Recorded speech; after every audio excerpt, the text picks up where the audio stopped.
And what we find probably is the most astonishing part of the DMT experience is the encounter with entities. Um, uh, often sometimes of an insectoid nature, like giant praying mantises.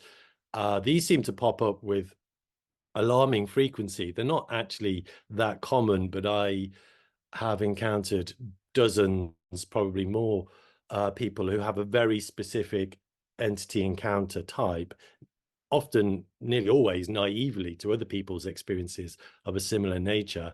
Although now this meme, this dimethyltryptamine is now kind of loose on the internet, so it's probably grown its own insectoid legs at this point. But and the experience is that people have the experience of having a giant praying mantis, often 10, 20 feet tall, looming over them, uh, and kind of doing some kind of neurosurgery or neurological rearrangement on them, on their brain. They're kind of being operated on in their head, usually. Now, the praying mantis insectoid entities themselves are often described as usually neutral. Often they have no emotions, rarely benign, but never either considered evil either, but definitely kind of worrisome and troubling, just their very presence and their behavior. And sometimes people describe that they are being farmed for their emotions. Now, this is okay. I can't say how many people have had this experience, probably less than 1% of all DMT users, but the fact that numerous people have had this experience is in and of itself quite curious. I'll just make sure I haven't given the Mantids any bad rep, in that the majority of people feel like the brain operation they've done on them has given them some kind of upgrade, or they feel like, even though they tend to feel a bit like unnerved, mostly neutral, sometimes slightly kind of worried about the mantids, most people kind of come away with this, but they did some kind of upgrade and now I feel great. And actually, I think they did something beneficial. So yeah, even though they seem quite neutral and maybe farming you for your emotions, they might be actually doing benign things. So out of the four ontological theories that you listed of the entities, where do you currently land? um Yeah, well, like I say, I try to be agnostic, but I'm not very good at it. And my opinions vary, depending on the day and how recently I've engaged in a kind of psychedelic journey, probably. So, like, I don't have a fixed position. I think that's fair to say.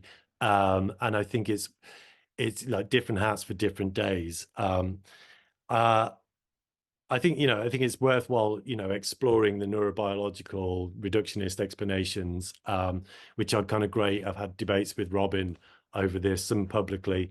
Um, and like, I don't think our current neurobiological understanding really fits the data fully. Uh, like, why would people seemingly naively and independently have encounters with beings which have very specific behaviors and appearances? Robin Carhart Harris, this leading psychedelic researcher and neuroscientist, poses that, well, we're getting kind of thrown up a lot of random data in our kind of sensorium, in our kind of visual field and mental imagery, and like through the kind of what he calls, like well, it's like kind of type of pareidolia or apophenia. We tend to see what we're primed to see, and if you're showing random information or data, we're primed to see faces, right? Like we see faces in the plugs and in the clouds and in door handles, and we're primed to see faces. And he's saying, well, in this kind of random data in our visual field, we're primed to see faces, and then we apply kind of sentience to it, right? Because we're in this kind of extreme altered state. And that's kind of good as far as it goes.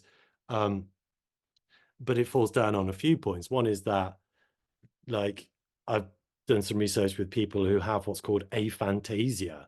They have no visual mental imagery whatsoever. I have this one guy taken DMT 1,000 times, bless him. Like, I don't know how he managed that, probably because he does have aphantasia, has no mental imagery.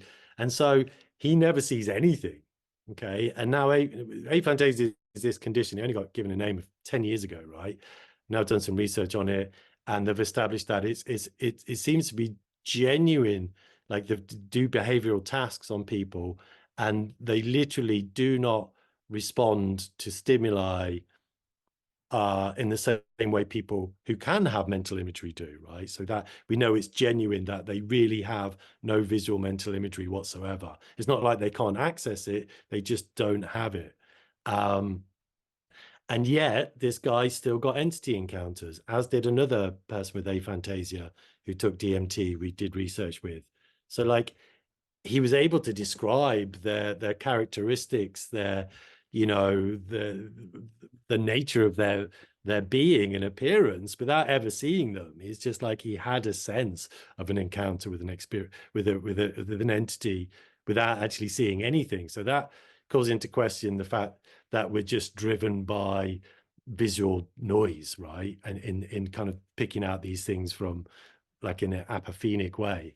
And the other thing is that if it was just kind of random firing of the brain and just picking, you know, falsely detecting a signal in the noise, then why is it so many people get encounters with giant praying mantises doing kind of surgical operations on them and farming them for their emotions, right? That is so specific as to defy a kind of respectable kind of reductionist explanation.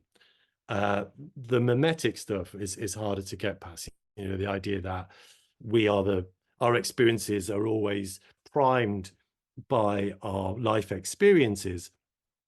But, you know, and I've looked into this as well, but the idea of encounters with giant praying mantises isn't particularly out there. There was one account from Timothy Leary in the 70s in a really obscure journal. It started popping up in the alien abduction community in the like 1990s. But it's not something that anybody particularly written about with DMT until, you know, relatively recently.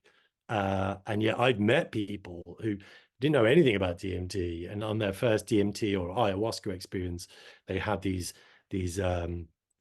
encounters with giant praying mantises. But we can't rule out that argument either. Nevertheless, the data, you know, begs perhaps a different interpretation. And so I try and keep an open mind, and I'm open to the literalist explanations, the ontological explanations.